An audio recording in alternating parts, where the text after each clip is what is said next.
Сәлеметсіздер ме? Сіздерге бүгін Faberlic компаниясының маркетинг планын түсіндіремін. Яғни Faberlic компаниясының маркетинг планы немесе план развития дейді, даму планы бизнес бойынша. Бірінші тіркелуден басталады. Тіркелу бізде тегін. Яғни тіркелген сәттен бастап сіздер қандай құжаттар қажет? Ол жеке басыңызды куәландыратын куәлік, және де сол куәліктегі өздеріңіздің фамилия, имя, және де отчествоңыз, туған жылыңыз, яғни ай жылыңыз, және де ЖСН нөміріңіз, ең бастысы сотовый телефон, және де электронный адресіңіз. Осы жаңағы сіздер Faberlic приложениесі арқылы немесе кез келген әлеуметтік желілердегі жаңағы Google болсын, Яндекс болсын, сондай іздеу желілерінен Faberlic.com-ға салып, осы аталған жаңағы құжаттарда көрсетілген мәліметтермен тіркеле аласыздар. Тіркелген бойдан 2 SMS, яғни жаңағы хабарлама келеді. Біріншісі ол код подтверждения, екіншісі келетін нәрсе ол логин мен, яғни регистрационный номер дейді, тіркелу нөміріңіз, және де пароль келеді. Міне, код подтверждениені бір мәрте ғана енгізесіздер, мына логин парольмен тұрақты түрде әрқашан сіз кабинетіңізбен жұмыс жасайсыз. Енді, тіркелген кезде сіз бірінші келген кезде өзіңіз нақты шешіп алыңыз. 2 жолы бар бізде Faberlic'те. Бірінші жол ол жаңағы потребитель дейді, яғни тұтынушы болып келесіз. Тұтынушы барлық керек жарақтың барлығын сіздер бәрібірде сол магазиннен, базардан алып отырсыздар. Осы Faberlic'ке сатылатын, Faberlic'те алынатын заттардың барлығына сіздер өздеріңіздің үйде бас жуып, тіс ысып деген сияқты, кір жуып деген сияқты, үйді тазартып, балдарыңызға киім, колготка, тағы да басқа барлық затты аласыздар. Бір айлық алған кезде осы заттарды сіздер барып сатып алғанда магазиннен, жаңағы сауда орындарынан алған кезде сіздер еш ойланбастан сол ақшаны жұмсайсыз. Ол жерде де тап сондай ассортимент бар. Faberlic компаниясында 8 мыңнан аса ассортимент бар.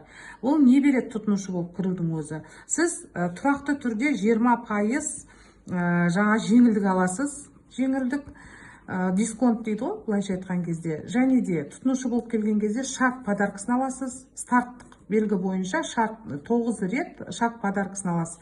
Яғни шарт подаркасының алуының өзінің шарты бар. Бірінші ол, сіз әр каталог сайын 10 мың теңгеге заказ беріп тұрсаңыз, шарт подаркасына 5 мың, 6 мың, 7 мың кете береді. Әр каталог сайын жаңа топтамалары болады, өзінің наборлары. Солардың құны өскен құнымен сіздер алып отыра аласыздар. Яғни 10 мың теңгеге заказ беріп отырсаңыз, сіз шаговый подарканы 1,5 теңгеге аласыз. Ал егер сіз 18 мыңнан жоғарыға заказ беріп отырсаңыз, тапсырыс беріп, ол кезде сол подаркілердің барлығын, яғни сыйлықтардың барлығын сіздер 500 теңгеге ала аласыздар. Сонымен қатар бізде жинақталушы Faberlic бонус бар. Яғни Faberlic бонус бойынша сіздер барлық продукцияның, барлық заттардың Faberlic'тегі балдары болады. Сол балдардың барлығын тегін подаркаге, яғни тегін сыйлыққа ауыстырып ала аласыздар. Міне, тұтынушы болып келудің өзінің кәдімгідей біздің Faberlic'те мықты жеңілдіктері, сіздерге берілетін ерекшеліктері осындай. Екінші жол ол бизнесқа келу жолы. Егер сіздер бизнесті түсінетін болсаңыздар, бизнесқа адам пайда табу үшін келеді.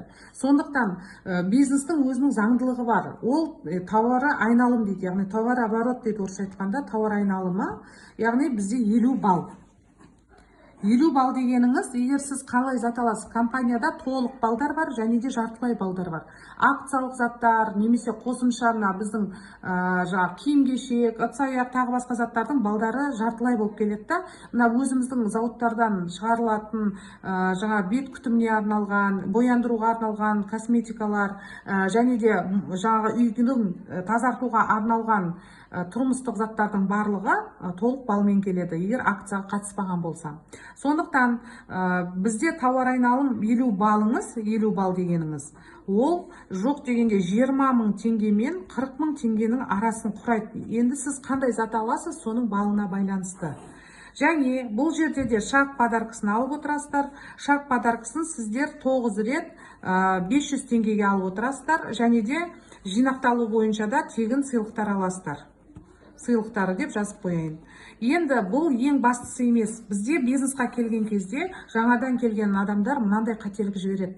Ойбай, мен 20 күн сайын 50 бал жауып 20-30 мың теңге сала берем ба деп ойлайды. Менде де солай ойлағам кезінде. Бірақ бұл жерде бір нюанс бар. Егер сіз мынау қазіргі мен түсіндіретін Фабиликтің маркетингі бойынша дұрыстап, нақты, саналы түрде әрекет жасайтын болсаңыз, сіздің мына салатын жеке объемыңыз өз қалтаңыздан шықпайды. Яғни сіз бірден өз табысыңызға шығып кету мүмкіндігіңіз бар. Оны қазір мен дұрыстап тұрып түсіндірем. Міне, мынау бизнесқа келудің жолы.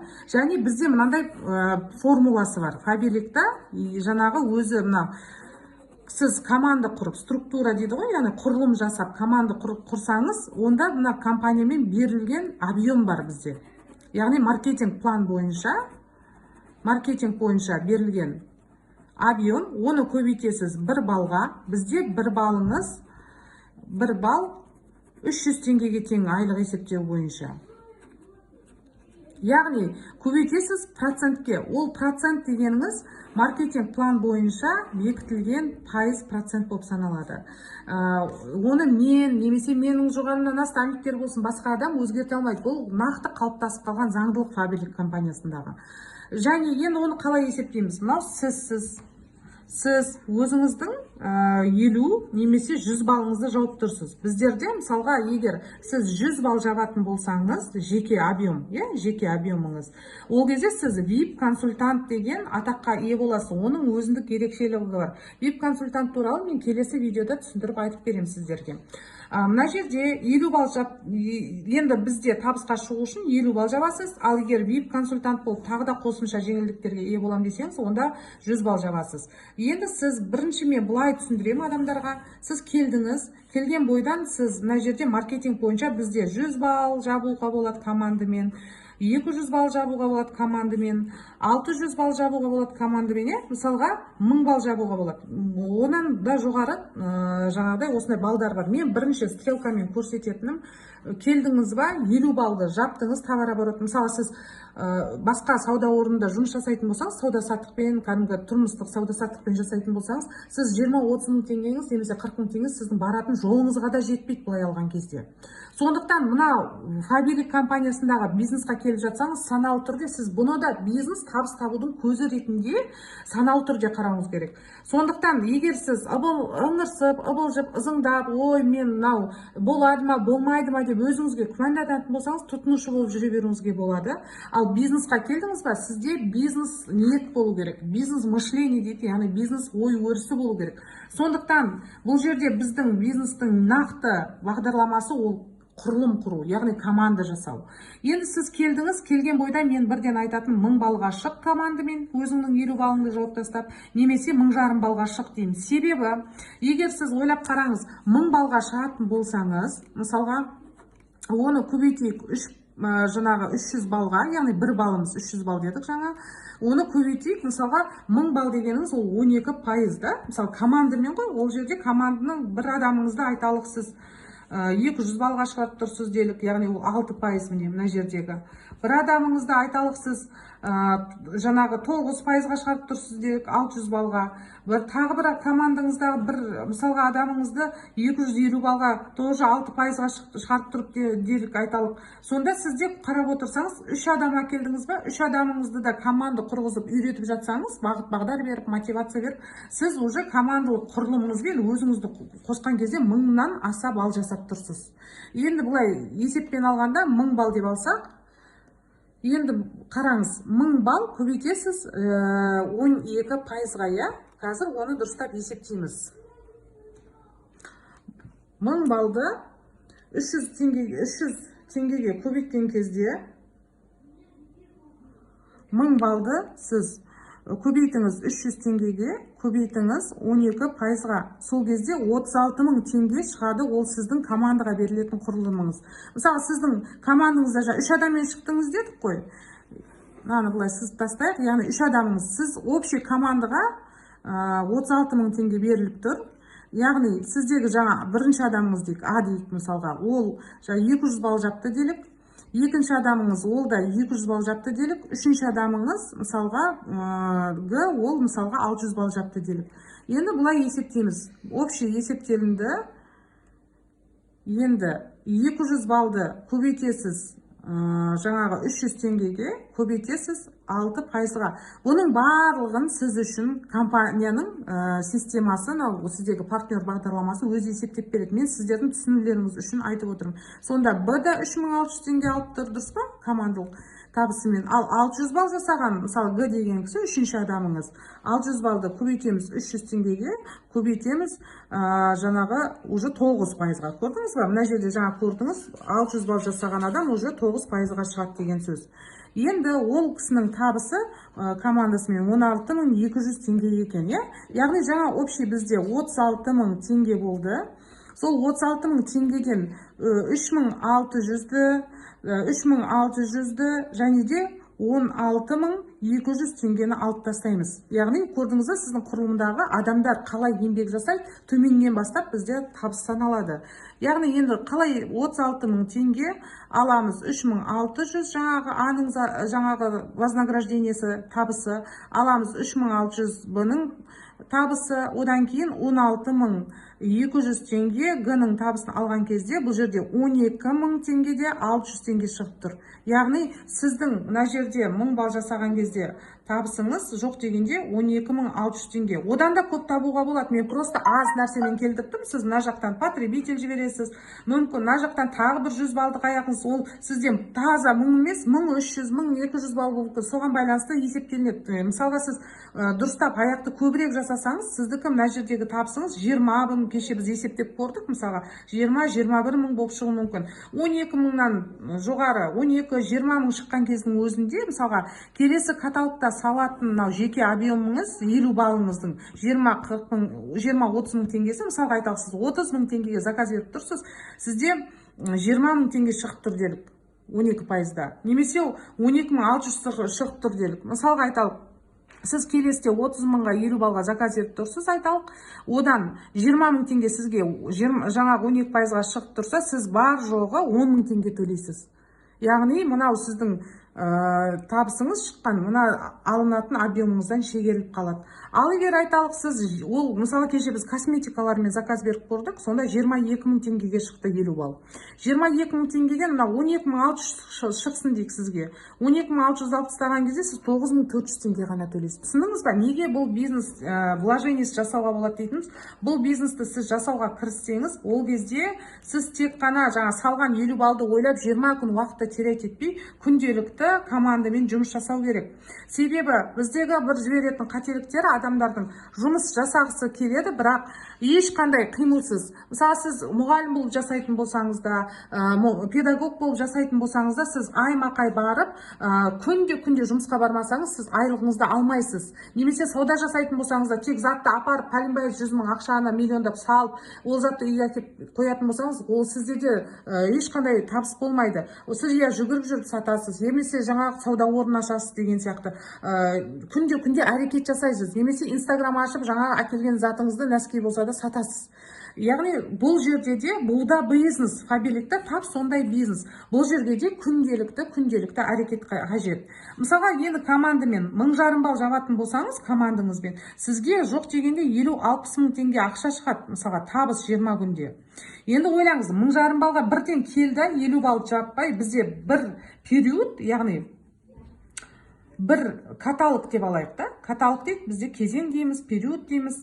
Ол 21 күнге тең бізде. 21 күн. Яғни сіз 21 күн бойында әрекет жасап, күнделікті тезірек жаңағыдай табысқа шығып кету мүмкіндігіңіз бар. Сондықтан сізге айтатыным, мына жерде уақытты терять етпей, яғни уақытты текке өткізбей, тез команданы заңды түрде, кәдімгі нақты табысқа шығатындай саналы түрде сіздер құрылым команда құрыңыздар. 1000 балға шықтыңыз ба? Сізге уже мынандай жаңағы мүмкіндіктер беріледі. ИП ашу мүмкіндігі, компаниямен сіздер договорға тұрасыздар, яғни келісім шартқа тұра аласыздар. келісім шарт ол жаңағы маркетинг услугын, яғни маркетингтік қызмет атқару келісім шартына тұра аласыздар. Және де одан бөлек сіздер келісім шартқа тұрғаннан бастап біздің компанияда мына жерде сіздерге декрет жүреді. Мен қысқартып жазайын. Біздерде ол декретті бонус материнство дейді, яғни аналық бонус деп аталады да, аналық бонус жүреді. Және осы жерден бастап сіздерде пенсионный начисление, яғни пенсияға өтілім өтеді. Мына жерден бастап осы пенсионный начисление жүреді, яғни осы жерден бастап компанияға қалай сіз келісім шартқа тұрдыңыз, сіз табысыңызды қолма-қол өзіңіз жіберген банктік шот арқылы немесе карточка арқылы алып отыратын боласыз.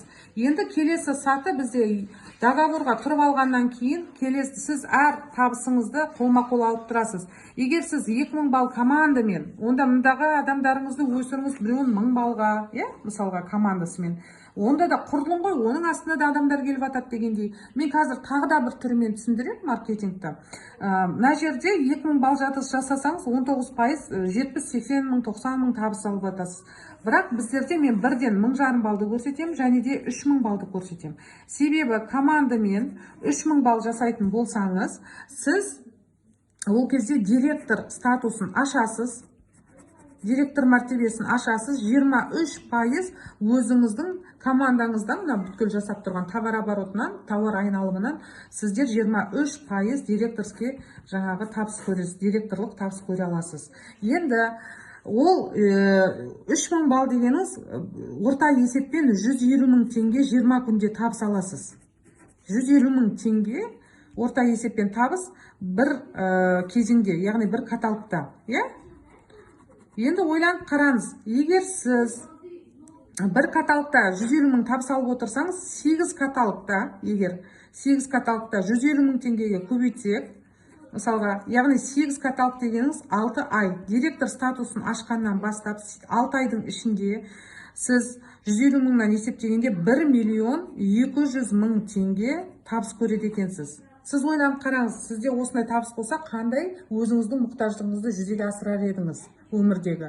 Мысалы, бұл фабрикке келген кезде мен барлық адамға қоятын сұрағым, сіз біліңіз, не үшін келдіңіз, қанша ақша тапқыңыз келеді, ең басты сұрақ ол қай кезде, қашан?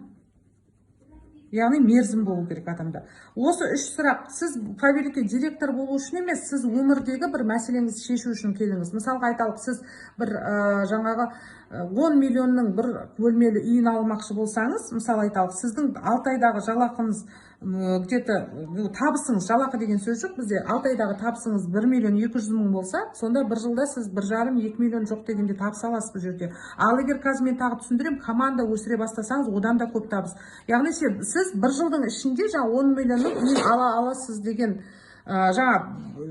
есептеп, егер қазір маркетинг бойынша өсім жасап жатсаңыз, сіз жоқ дегенде 3-4 жылдың ішінде ала аласыз. Ал егер одан сайын маркетинг бойынша директор қылып мына кісілерді шығарып жатсаңыз, 1 жыл, 1,5 жылдың ішінде де осы 10 миллионның үйін алуға мүмкіндік бар. Енді бұлай есептейік. Бұл жердің барлығы есеп, фабриліктің барлығы.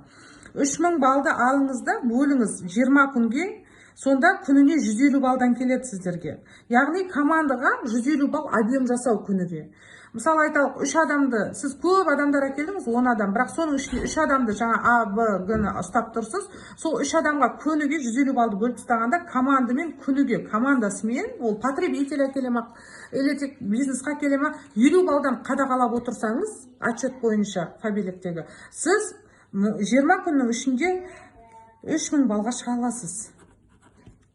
Көріп отырсаңыздар. Енді сіз 8 каталог бойына директор статусын бекіткен жағдайда сізге компания тағы да 275 мың теңге премия береді. Вознаграждение дейді, сыйақы, премия беріледі.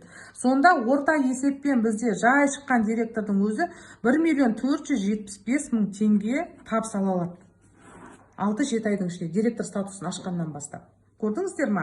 Ал егер сіз қазір быстрый старт деген бар, оны бөлек видеода түсіндіремін. Быстрый старт программасы бойынша, егер сіз новичок болып жаңа келіп тұрсыз, міне осы екінші каталогта кірдіңіз жаңа ғана. Егер осы жерден сіз 9 каталог, 1, 2, 3, 4, 5, 6, 7, 8, 9 каталог. Мына кірген бойыңыз міне айталық. Осыдан 9 каталогтың ішінде мына жердегі екеуінде ма, әлде мына жердегі екеуінде ма, қай жер болсын, сіз директор статусын ашсаңыз, сіз мына 275 мың премияны 2 реттен алу мүмкіндігіңіз бар. Оның барлығын тағы да түсіндіріп айтамын. Бұл жерде табыс көп. Көріп отырсаңыздар, директор статусына шыққанға дейін міне мынандай есеппен директорлікке шығып кетуге болады. Және тағы бір түсіндіріп кетейін. Жалпылама тілмен, міне былай қараңызшы. Сіз келіп тұрсыз,